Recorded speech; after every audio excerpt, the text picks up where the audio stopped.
прошлом видео я рассказал, как создать кошелек, пополнить баланс и зарегистрироваться в проекте с помощью ссылки. В этом видео я расскажу о самом легком и быстром способе регистрации с помощью QR-кода.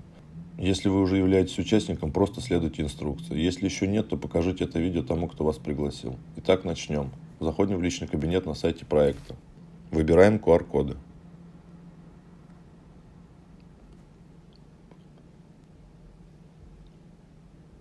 Тут мы видим свой QR-код, который необходимо показать новому участнику, либо отправить его сообщением, если вы находитесь не рядом. Допустим, вы находитесь не рядом, и вам нужно отправить код.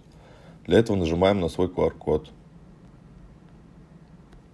Перед нами появляются варианты поделиться, добавить фото, либо скопировать. В принципе, вы можете воспользоваться любым из них. Кнопка «Поделиться» сразу предлагает нам отправить свой QR-код получателю.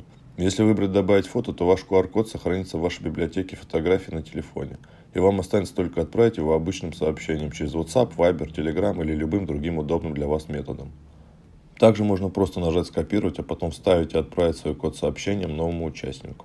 Проще всего сделать скриншот экрана и отправить полученное изображение получателю. Теперь рассмотрим конкретные случаи. Если вы находитесь рядом, то вам необходимо просто показать ваш QR-код на экране телефона. Для этого новый участник заходит в свой кошелек, выбирает эфириум, отправить, потом нажимает «Отправить по QR-коду», вот эта кнопочка, и направляет камеру на QR-код, открытый на вашем телефоне. Далее появляется транзакция. Нажимаем «Готово», потом «Далее» и «Отправить». На этом все, вы успешно зарегистрировались. Если человека нет рядом и вы отправили ему свой код сообщением, то сначала ему необходимо сохранить ваш код фотографии. Затем также зайти в свой кошелек, выбрать эфириум, нажать «Отправить», потом выбрать «Отправить по QR-коду» и тут нажать «Выбрать из библиотеки своих фотографий».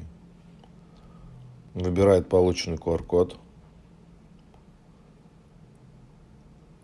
Нажимаем «Готово», «Далее» и «Отправить». На этом все. Регистрация прошла успешно, и вам не нужно переживать, что новый участник попадет не в вашу команду и зарегистрируется по предложенной сайтом реферальной ссылке.